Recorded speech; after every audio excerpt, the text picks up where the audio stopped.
Amém? Deus abençoe o pastor. Glória a Deus. Irmãos, hoje já começou a gravar? Então você que está em casa, o nosso muito obrigado. O nosso desejo de uma boa Páscoa para você, para a sua família. Que a graça do Senhor, que nos trouxe até aqui, ela permeie um renovo na sua vida. Que você possa olhar as coisas agora com um olhar diferente, com um olhar de paz, um olhar de graça, um olhar de esperança, sabendo que você não está só, que o Espírito de Deus está com você. E Ele te guia por caminhos que Ele mesmo preparou. Louvado seja Deus. O Ministério de Louvor vai estar ligado naquele louvor que eu pedi para o momento da ceia. Outra coisa, pessoal, culto de ceia, ministros da igreja, gente, vamos nos vestir adequadamente. Culto de ceia é uma celebração diferente. É um culto que os anjos batem assim e dizem: calma, silêncio, porque Deus está recebendo o louvor e a glória. A igreja na terra está cumprindo a segunda ordenança que Jesus deixou. Primeiro ele disse: aquele que crê deve ser batizado. Não vai. Após crer, você vai ser agora, participar, você vai ser membro do meu corpo. Você vai participar comigo do sangue e do meu corpo. Você vai se alimentar com o meu corpo e vai beber do meu sangue, simbolicamente claro, mas você vai ter parte comigo. Você agora vai ser um comigo. Afinal de contas, Ele veio morar dentro do nosso coração. Então hoje é uma celebração, é um culto que mesmo a gente deixando de tomar café para poder a barriga ficar um pouco menor, para dar para calcentrar e vestir o terno novo que eu recebi de presente da igreja. Ó, gente, aquele que vocês me deram no dia do aniversário. Islim, isso aqui é porque eu estou um dia e meio sem comer. Se eu comesse, não ia dar para entrar. Louvado seja o nome do Senhor Jesus de Nazaré. Então hoje o mundo está celebrando a ressurreição de Jesus. A ressurreição de Jesus. E a igreja, ela tem que entender. A igreja tem que entender o significado de tudo isso. Deus começou tudo preparando o mundo para a vinda de Jesus. Então Ele preparou o mundo. Nós, quando estudamos teologia, nós entendemos que Deus preparou toda a terra, os romanos, os judeus, os gregos, para receber Jesus aqui na terra. Deus muda o idioma, começa agora a injetar o idioma que Ele queria que fosse usado na igreja. E aquele povo que era cativo, já começava aí a usar um idioma, sem entender que Deus estava querendo prepará-los para receber o evangelho. O que é que ocorre? Com a vinda de Jesus, Deus então implanta o seu governo na igreja de maneira ensinativa, de maneira doutrinária. E Ele veio preparado para escolher e separar um exército, para que esse exército vivesse plenamente a vontade do Pai. Não a vontade dele, de Jesus, mas a vontade do Pai. Ele veio representar o Pai na terra, escolheu um povo para que esse povo fosse seu representante diante do Pai quando ele saísse daqui. Mas para isso ele instruiu o povo e deixou o povo aqui. Você vê que a palavra, o linguajar, o idioma usado na época de Jesus era o grego, um grego rebuscado, um grego aramaico, um grego diferente. E quando Jesus vem, os próprios gregos que atraíram o povo a si, que trouxeram cativo esse povo, ele os obrigou a falar um grego popular, chamado grego koiné. Por quê? Porque Deus, se ele saber, estava preparando essa sociedade e as futuras sociedades para ouvir o evangelho exatamente nessa língua. E quando Jesus vem pregar o evangelho, ele prega exatamente a língua que Deus preparou para que o povo compreendesse a sua voz, aqui na terra. Bom, o texto que nós iremos compartilhar hoje é esse aqui, ó. O título é esse: a graça nos trouxe até aqui. Olha que a Bíblia inteira, ela vem mostrando sinais da manifestação da graça de Deus. E nós entendemos agora, que não sabíamos, mas no Novo Testamento, com a revelação, com o advento de Jesus, nós entendemos que a graça, ela é um favor que nós merecemos. O tal do favor imerecido. Quando a misericórdia de Deus, ela toma o lugar do juízo de Deus. O que é que nós merecíamos? Nós merecíamos castigo, Paulo diz que nós estávamos mergulhados na região da sombra da morte. E Deus, pelo seu beneplácito poder, Ele nos tira dessas trevas terríveis e transporta por Cristo para a sua maravilhosa luz, o reino do Filho do seu amor. É aí que nós estamos. Você, meu irmão, está agora habitando nas regiões celestiais em Cristo Jesus. Agora, quem é que vai tocar em você? Ninguém lhe toca, meu irmão. Então, não fique triste, não desanime, não entregue os pontos, não ache que perdeu. Ao contrário, a Bíblia diz que você é vencedor. Embora aos seus olhos pareça que não, mas mergulha na Bíblia e vai ver o que é que a Bíblia diz a seu respeito. A Bíblia diz que você é um manancial recluso, você é uma fonte selada, você é povo santo, você é propriedade do único Deus soberano e representante do seu reino na terra. Por que que a gente fica assim? Por que que a gente perde o controle? Não é para perder o controle, é para estar navegando no oceano do Espírito, Ney.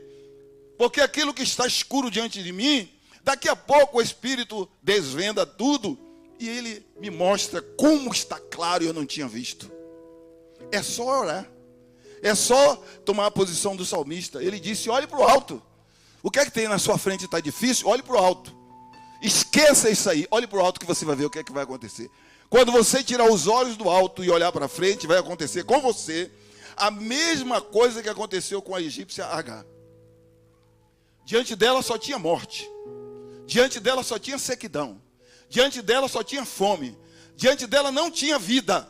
Mas a Bíblia diz que quando o anjo chegou, mulher, que fazes aqui?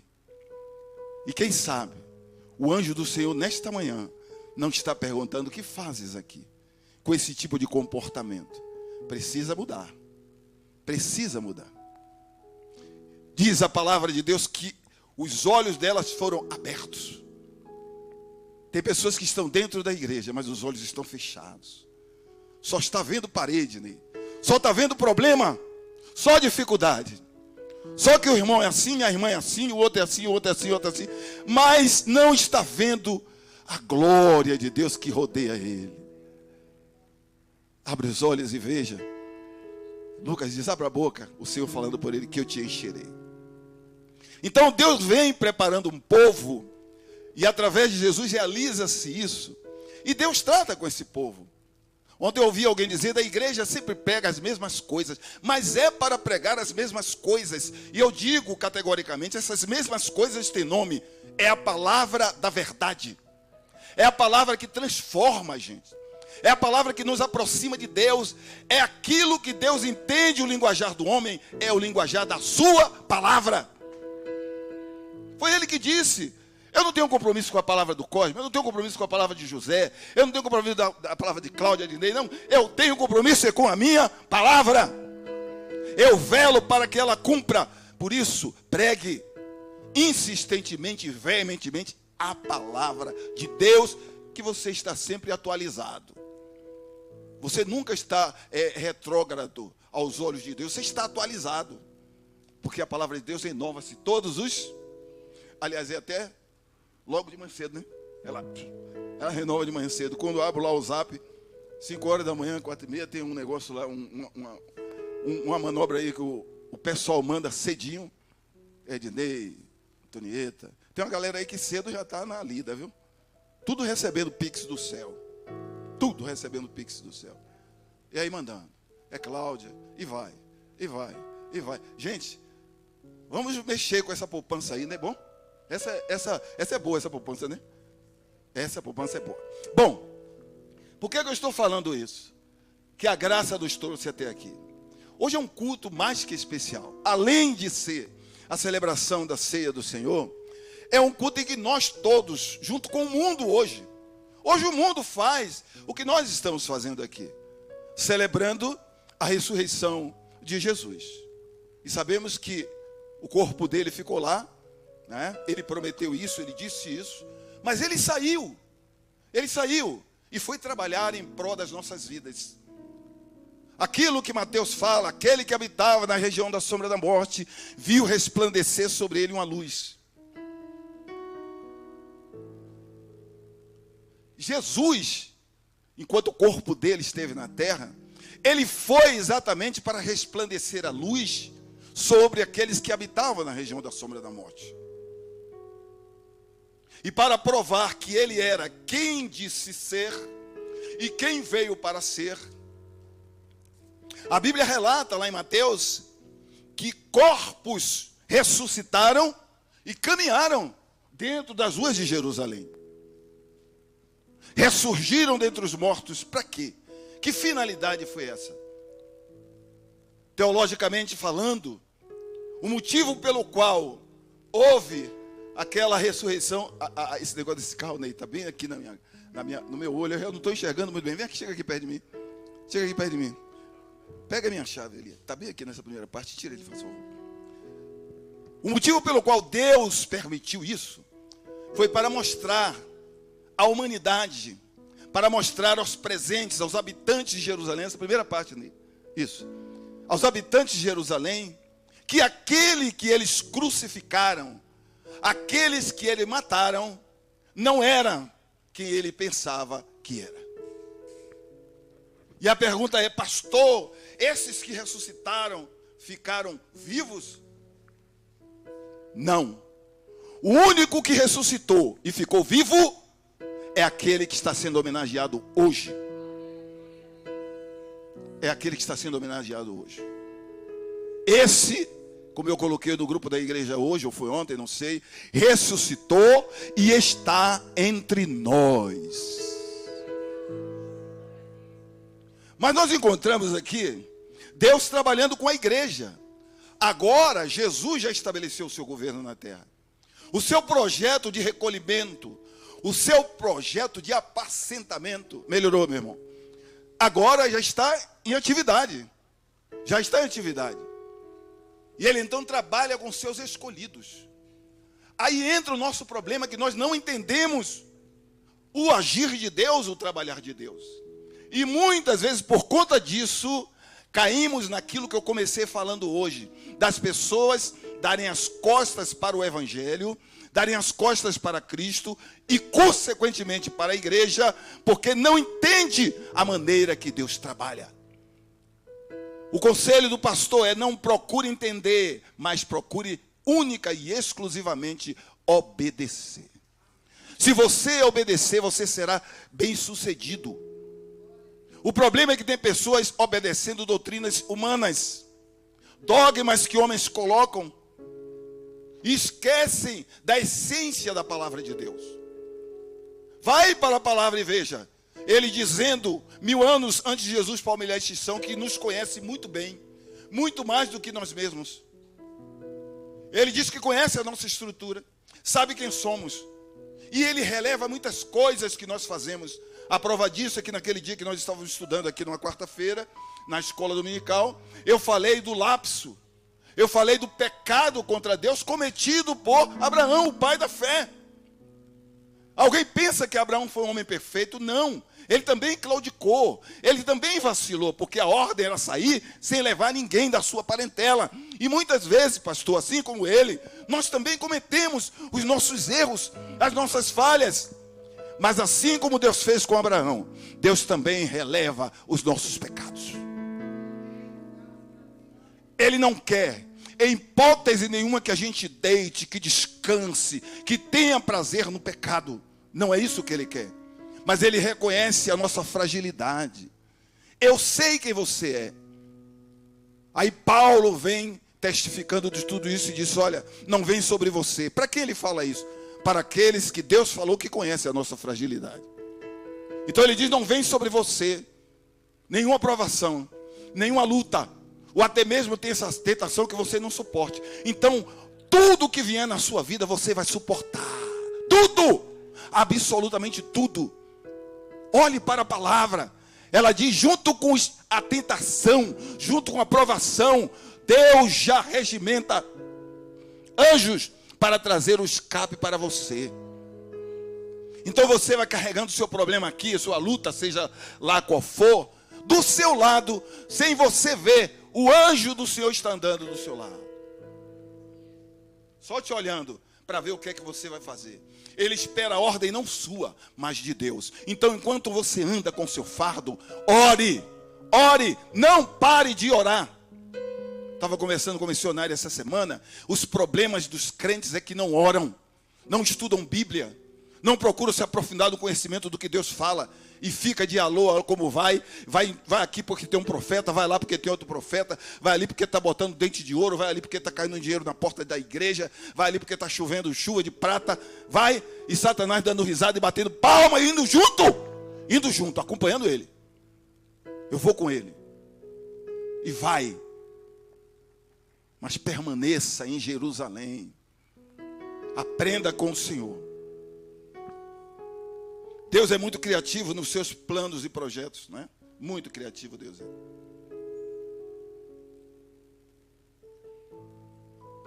Entre a sua criatividade, sua maneira de trazer as pessoas, os crentes, os escolhidos por Jesus para perto dele, ainda que para isso ele tenha que se valer de métodos que dói. Você sabe que Deus tem projetos, e os projetos de Deus são bons para nós, mas nem sempre nos agrada, porque nós temos a nossa independência. Nem sempre nos agrada. Deus, para me levar para perto dele, Ele pode me colocar uma dor de dente. Olha, quanto tempo tem que Cosme não ora? Não faz nada, gente. Não vejo ele dobrar o joelho, não vejo ele ler minha palavra. Tá. Eu vou botar ele no hospital, que lá ele vai ter tempo de orar. Será que ele vai ter tempo de orar no leito do hospital? Igual a minha cunhada lá.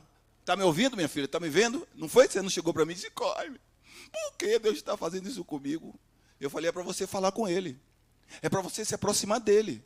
É para você perdoar, minha filha. É para você pedir perdão. Mas Deus, olha aqui, ó, você não está vendo? Mas o anjo dele está bem aqui do seu lado. Bem aqui do seu lado. Se acerta. Nós precisamos muitas vezes disso. E é assim que Deus faz. Quer um exemplo? Está aqui, eu vou dar um exemplo. Até o juízo de Deus para nós, olha como Deus é maravilhoso, o juízo de Deus nas nossas vidas, a repreensão de Deus nas nossas vidas, ela é carregada de amor e misericórdia, gente.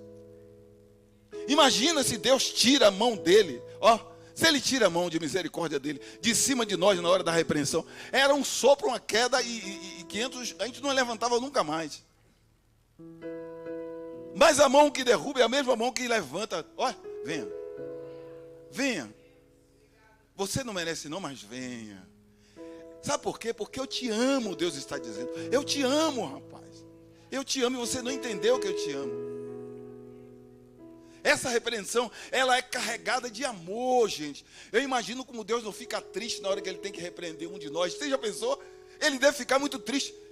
A prova disso é que quando Jesus foi para lá, para aquele momento especial na vida dele, o último momento, Deus virou o rosto, não foi? Não foi, pastor? Ele não quis ver, não foi? O que ele não quis ver? Ele não quis ver Jesus? Foi que o filho dele? Não. Sabe o que ele não quis ver? O meu pecado e o seu que estava ali. Foi o meu pecado e o seu que estava lá, nas costas dele que ressuscitou ao terceiro dia. Então é isso. Há uma grande curiosidade quando nós lemos a narrativa desse homem. É um texto que todo mundo conhece, todo mundo prega, mas ele é teológico por demais, gente. Ele é ensinativo por demais. E é o texto que eu quero compartilhar com você. Está aqui? Bote aí, nego. Bote aí, meu filho. Já está aqui? Mas lá eu não estou vendo. Ah, tá. Olha. Em verdade, onde é que começa mesmo, meu irmão? Esse é um? Hã? Não, é o 19, é? Tá. Não, é isso mesmo, é? É 12, 19? Cuidais que ainda não? Convosco? Deixa eu ver se minha idade está me traindo aqui, viu? Não. Deixa eu ver se a minha idade, meus 39 anos, está me incomodando, está me trazendo aqui. Vamos ver, Cosminho. Vamos ver. Fiz 39 anos semana passada, já estou assim, meu Deus do céu. Atenção. Oh, tá vendo que é a idade? 12,9, gente. 12,9. O problema não fui eu, foi meu dedo. Valdinei, me perdoe. Nara, me perdoe. Nara também botou 19 lá, foi, Nara? Botou 9, não foi?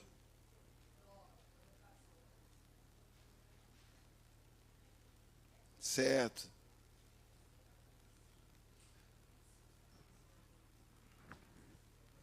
Olha o que é que diz ele. Então ele me disse. O que é que ele me disse? A minha graça. Por que minha graça te basta?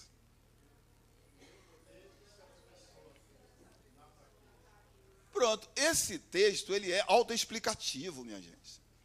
Não precisa de muito esforço para nós entendermos que o que vale para nós, o que importa para nós, é a graça de Deus e que ela se manifesta em nossas vidas no momento em que nós estamos mais fracos, se é que nós nos aproximamos dele.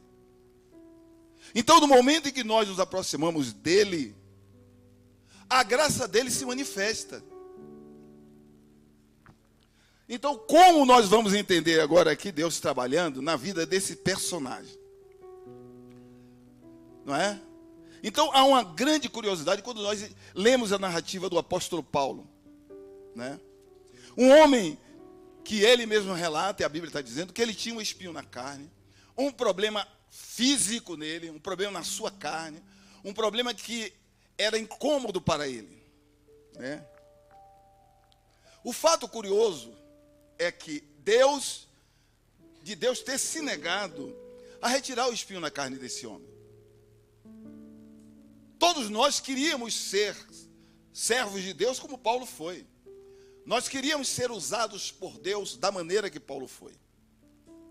Aos nossos olhos, Paulo, com o chamado que tinha, com a missão que tinha, era uma pessoa que não deveria ter nenhum problema físico, porque ele foi chamado para consolidar igrejas, para abrir igreja e consolidar. Você sabe o que é isso?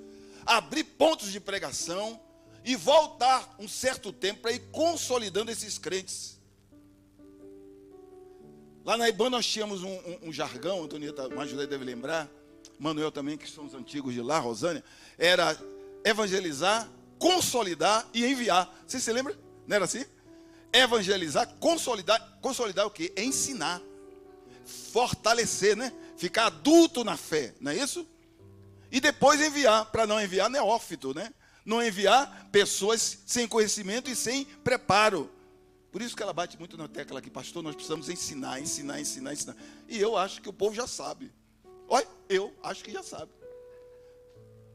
É brincadeira? Nós precisamos ensinar. Precisamos ensinar. Então, o que é que acontece? Paulo foi chamado para isso e ele tinha esse problema. Mas sabe o que me chama a atenção, gente? Preste atenção. Todo mundo conhece a história de Paulo. Sabe que Paulo, teve um encontro com Cristo já no final do seu ministério, quando ele ia perseguindo o povo que estava em Damasco, os chamados do caminho, os crentes, os da religião, que eles chamavam lá, da religião da seita. E no meio do caminho, então, Jesus resolveu interceptar, como quem diz assim, bom, o seu ministério até aqui acabou, agora você vai começar outro ministério. Eu tenho algo para você que você não entendeu ainda, que você não conhece. Mas Paulo era um homem elogiável pelo seu comportamento. Além dele se preparar teologicamente, a Bíblia diz que Paulo ele era sábio, ele era conhecedor das Escrituras, tanto do Velho quanto do Novo Testamento. Paulo sobressaía-se entre os demais, e Paulo foi aluno do melhor teólogo que já existiu lá naquele período, o maior ensinador de Bíblia, que foi um professor chamado Gamaliel. Então Paulo era um cara preparado. O que é que acontece hoje? As pessoas querem trabalhar na obra, as pessoas querem pregar principalmente, porque é bonito estar na frente pregando, o nego acha, mas não querem se preparar. Paulo conhecia de filosofia, de psicologia, um bocado de tudo que é gia, Paulo conhecia, teologia, Paulo era mestre, Paulo era fera. Sabe por quê? Porque ele se preparou. E ele era zeloso da obra de Deus. embora do jeito dele. Ele achava que estava fazendo certo, mas ele se preparou para isso. Paulo debatia com qualquer um. Então é preciso, gente, que gaste esse tempo estudando a palavra de Deus, estudando a palavra do Senhor. Gaste esse tempo, tire dúvida, pergunte, vai atrás de quem você acha que sabe um pouquinho mais do que você e aprenda com o Senhor. Não fique esperando só para dizer amém, não, porque muitas vezes alguém pode fazer como fizeram outro dia no lugar que eu fui, o cara dizer que ia entrar no céu como João Batista. E ele pregou que João Batista entrou no céu, foi sem cabeça. E ele disse que estava pronto para isso. Então, aos nossos olhos, Paulo, ele deveria ter uma saúde perfeita. Não é isso mesmo, não? Saúde perfeita. Jesus nos chamou? Chamou. Então, ele deveria ter uma saúde perfeita. Afinal de contas, ele era um escolhido. Mas olhe bem para o que eu digo agora e é verdade. Paulo só declara que tinha um espinho na carne depois do seu encontro com Jesus. Quando ele encontra ali, ele é levado pelo Espírito ao deserto da Arábia. Por 3 anos ele é ensinado por Jesus. Apesar de todo o seu conhecimento, ele precisou ser instruído por aquele que sabe tudo. Então nós estamos, por mais que saibamos, sempre prontos a aprender. E o melhor lugar para aprender é exatamente com o Mestre Jesus Cristo de Nazaré. Ele ensinou a Paulo humildade, a Paulo ser quebrantado, a Paulo ser perdoador, não ser vingativo e ser misericordioso.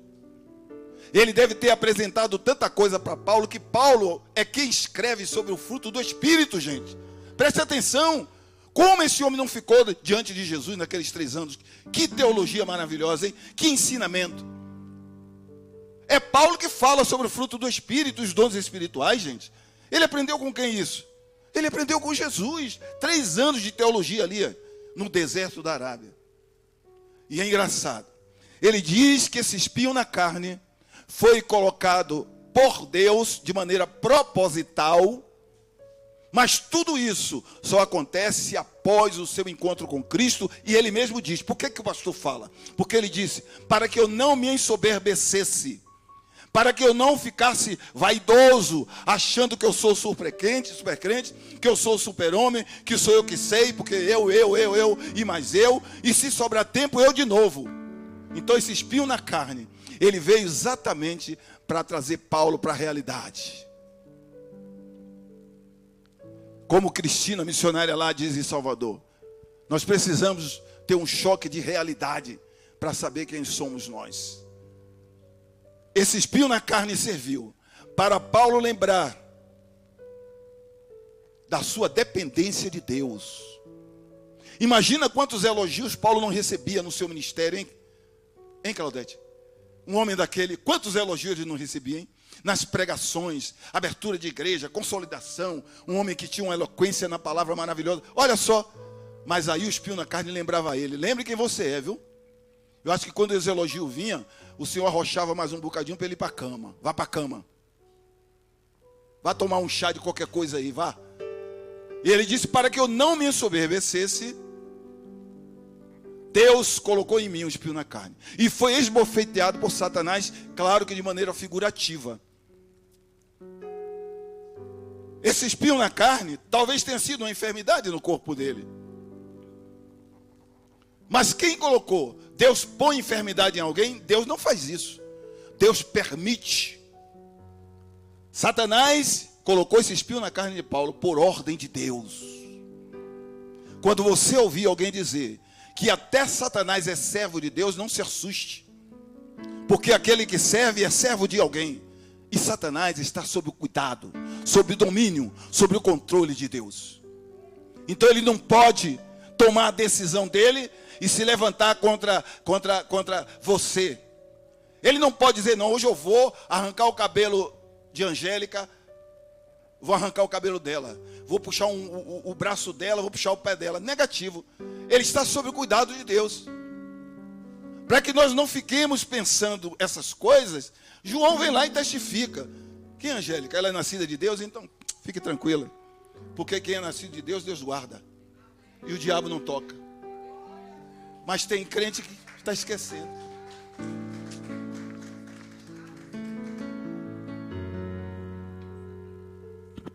Fique ligado. Fique ligado aqui, olha só. 10h35, nós vamos celebrar a ceia. Queridos, então, lembre-se, Deus tem você na palma da mão dele. Você é obra-prima de Deus. Jesus guerreia em seu favor. O anjo do Senhor acampa ao seu redor, e é verdade. Não desacredite disso. Então não desanime, não. Não deixe de estar na casa de Deus, junto com os irmãos, reunidos em celebração ao Senhor, por conta de um problema. Não interessa que problema é. Põe a sua vida na mão de Deus, gente, e deixe Deus guiar a sua vida. O que vier sobre você, você vai estar navegando no oceano do Espírito, porque você sabe que Deus está cuidando. Então não tenha medo, não queira defender a sua casa. Põe a sua casa na mão de Deus. Põe a sua família na mão de Deus. Põe a sua vida na mão de Deus, e você será bem sucedido. Ministério de louvor aqui, a igreja de pé, e nós vamos então. Até porque Deus tem propósito em tudo, como disse a nossa missionária hoje aqui. Ele tem propósito. Quem sabe o que você está passando não faz parte dos propósitos de Deus na sua vida, do plano que Ele tem para você e para a sua família. Você não é melhor do que Paulo. Paulo foi um escolhido e tinha esse problema terrível. Quem sabe Deus não está cuidando de você? O que é que há? O que é que aconteceu? Deus está cuidando de você.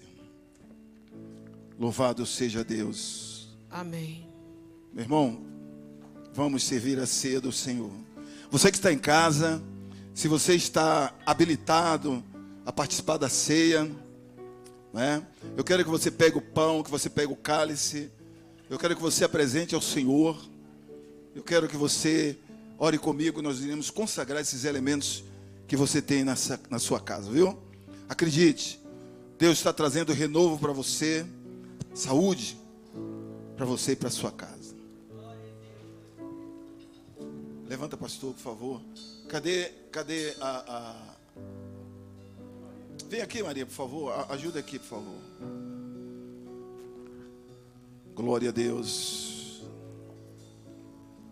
Porque eu recebi do Senhor o que também vos entreguei. Que o Senhor Jesus, na noite que foi traído, tomou o pão. E havendo dado graça, partiu o pão, apresentou os discípulos e disse: isto é o meu corpo que é dado por vocês. Façam isso todas as vezes em memória de mim. Depois de cear, o Senhor pegou o cálice, apresentou a Deus, agradeceu ao Pai, mostrou aos discípulos e disse: isso aqui é o meu sangue que é dado por vocês. Façam isso todas as vezes em memória de mim. Porque todas as vezes que comer este pão e beber esse cálice, estarás anunciando a morte do Senhor até que Ele venha. Hoje nós estamos aqui rememorando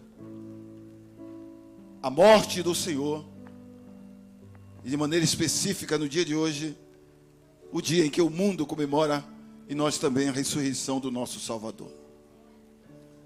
Por isso, aquele que come e bebe o pão, ou beber o cálice de maneira indigna, será réu do corpo e do sangue.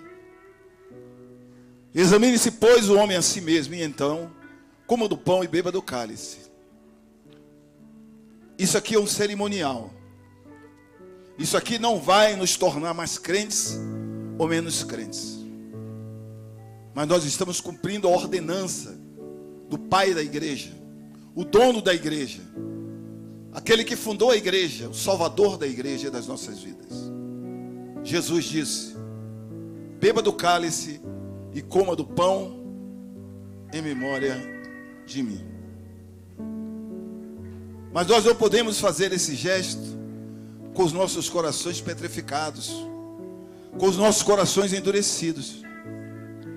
Quando tiver tempo, leia Mateus capítulo 6. E ele vai dizer que nós precisamos, para o nosso próprio bem, perdoar o nosso próximo. Paulo está dizendo: examine você. Nós nos conhecemos. Nós sabemos a quem devemos pedir perdão. Nós sabemos a quem liberar perdão. Mas muitas vezes nos deixamos levar pela carne, que conspira contra o Espírito, e não fazemos isso. E aí, por conta da nossa natureza que está enraizada em nós, sabe o que a gente faz? A gente, para não perdoar, para não pedir perdão, a gente não toma ceia. O que é que nós estamos adquirindo para nós nesse momento? No momento que eu me nego a tomar ceia, eu estou em pecado. Deus está comigo nesse momento? Isaías, quando escreve no capítulo 59, verso 2, ele diz: os vossos pecados, que ele chama de iniquidade, fazem separação entre vós e vosso Deus. Encobre o seu rosto para que não vejam. Quando nós damos as costas para o perdão, nós estamos dizendo: Deus, nem precisa olhar para mim. Nem precisa olhar para mim. E aí diz que não está pronto para perdoar. Diz que não está pronto. Deus não reconhece isso. Isso aí já é obra da nossa natureza, nossa carne ruim que nós estamos alimentando. Paulo disse que é uma guerra entre a carne e o espírito, e nós precisamos mortificar a obra da carne. Conselho do pastor: oração, choro diante de Deus, confissão a Deus da natureza ruim. Deus, tu me conheces, sabe que eu tenho dificuldade em perdoar, me ajude. Eu preciso mudar para o meu próprio bem, porque se Jesus voltar, nós iremos ficar aqui. O Ministério de Louvor vai cantar, vai adorar a Deus. Você vai sair do seu lugar e vai vir entre os nossos ministros receber. Você que está em casa, Pai, nós consagramos esses elementos, dos que estão em casa e os que estão presentes. Os elementos da ceia, meu Deus, não deixarão de ser pão e vinho. Não deixará suco de uva ou até mesmo água, mas nós consagramos ao Senhor. Nós pedimos, ó Deus, que a igreja seja curada nesta manhã, que esteja apta a participar desse momento. Eu abençoo seus filhos em nome de Jesus de Nazaré.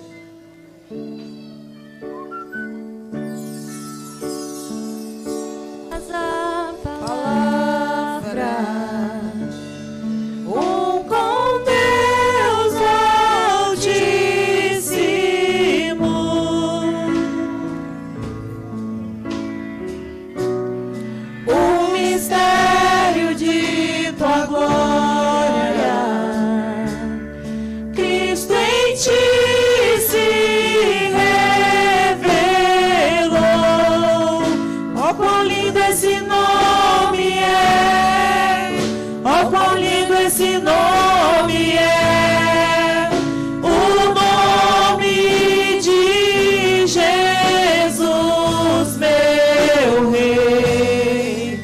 Ó, quão lindo esse nome é, maior que tudo ele é.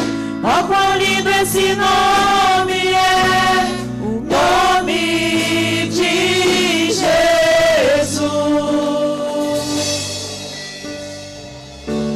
Deixou o céu para buscar-nos, veio para nos resgatar. Amor maior, amor maior que o meu pecado. Vai visitando a sua igreja, nada Senhor. vai Renovando o seu povo, vai nos curando, nos liberta, meu Deus amado, em nome de Jesus. Nossas mentes estejam cortadas pelo Senhor. Maravilhoso, renova o seu povo. Deus, enche esses bancos, enche essas cadeiras, enche, traz as almas do Deus.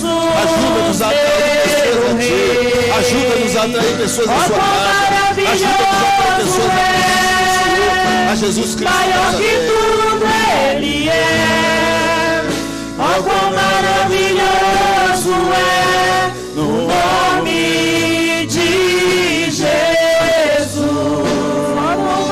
Ó Deus, visita os lares, Pai, aqueles que estão em suas casas, participando desse momento tão especial e maravilhoso.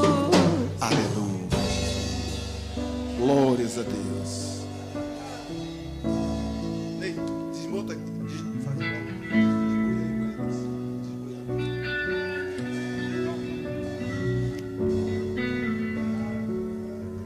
Aleluia.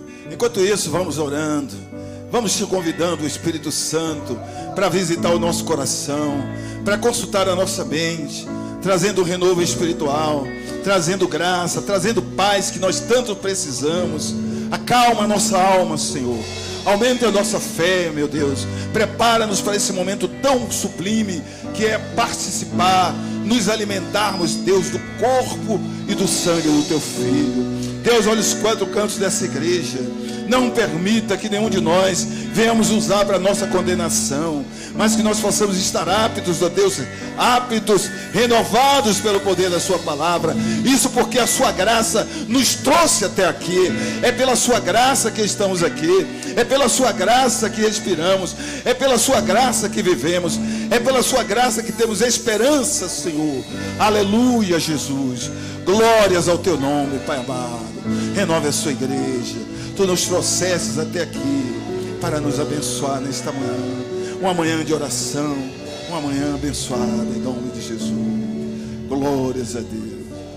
A morte venceste, o véu tu rompestes, a tumba vazia agora está, o céu te adora. Agora, igreja, Proclama a tua glória, pois ressuscitaste, vivo estás. És invencível, inigualável, hoje pra sempre reinarás. Teu é o reino, tu é a glória, acima de todo nome estás. Poderoso esse nome é, poderoso esse nome é, o nome de Jesus, meu Rei. Poderoso esse nome é, poderoso esse nome é, o nome de Jesus, meu Rei. aleluia. Glórias a Deus. Glórias a Deus. Jesus, Ele quer ver em nossas mãos aquilo que tipifica a sua carne. Pai, Tu estás aqui entre nós. Tu estás aqui. Nós queremos Te agradecer pelo privilégio de participarmos deste momento. Nós queremos Te apresentar, Senhor, com muita alegria, esse elemento que simboliza o Seu corpo. E nós vamos nos alimentar dele agora. Porque Tu dissestes: todo aquele que come da minha carne e bebe do meu sangue tem parte comigo. Nós somos Teus. Faça uso em nome de Jesus de Nazaré. Temos.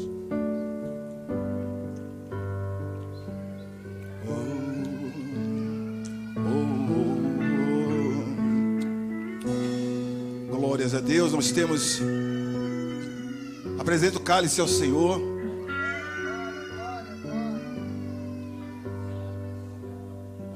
Está aberto, viu? Abre esse aqui. Fecha. Cuidado com sujar, está aberto. Então, Lucas. Glória a Deus.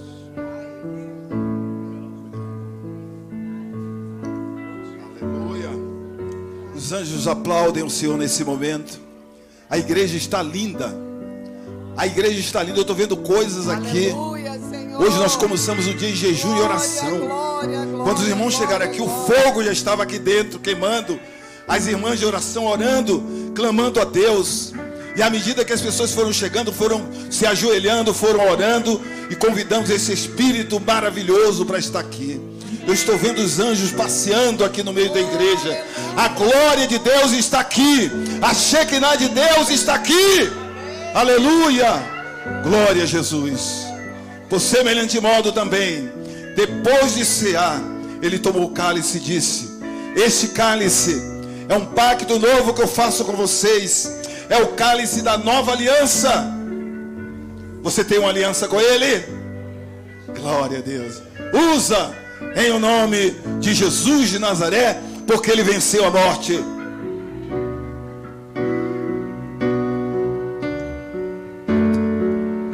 A morte venceste, o véu tu rompeste, a tumba vazia agora estás, o céu te adora, proclama tua glória, pois ressuscitaste, vivo estás, és invencível, inigualável, hoje pra sempre reinarás. Teu é o reino, tu é a glória, acima de todo nome está. Poderoso esse nome é, poderoso esse nome é, o nome de Jesus, meu Rei. Poderoso esse nome é.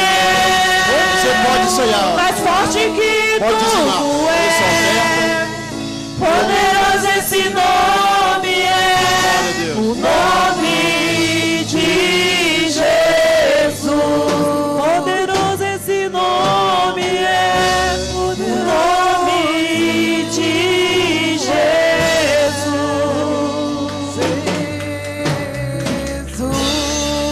Oh, glória a Deus. Tá bom. Glória a Deus, amém? Coisa linda é estar na presença do nosso Deus e saber que Ele está no nosso meio. A palavra do Senhor fala: onde tem 2 ou 3 reunidos no seu nome, Ele se faz presente. Que o Espírito Santo você possa sentir, glória a Deus, que a paz do seu reino é sobre o seu coração, sobre a sua vida e sobre a sua casa. Louvado seja Deus por esse momento de confraternização, de poder participar da vitória de Cristo na cruz do Calvário. Glória a Deus, obrigado, Jesus. Não esqueçam, dia 18 desse mês, encontro de casais. Vocês precisam confirmar. Manda uma foto lá de você, o seu digníssimo, ou você e sua digníssima, entendeu? Bem bonito, confirmando que você vai estar aqui conosco, né? Para essa linda pregação, estudo bíblico sobre os casais, confraternização. Depois vai ter aí um belo de um jantar, amém? Então, você realmente confirma a sua presença em nome de Jesus, tá bom? Louvado seja Deus. 17 casais que vieram a foto. Hoje eu vou pegar com o nosso amado benção ali, Lucas, para tirar uma foto, eu e uma Claudinha. Só que eu vou te pedir, tá bom? Então, gente, esse jovem senhor que nos visita aí nessa manhã, qual é o seu nome? Anderson. E essa senhora? Terezinha. Glória a Deus. Ali atrás da Maiara tem outra irmã. Cida. Eita glória, só tem bênção. Já foi todos? Tá bom? A glória a Deus.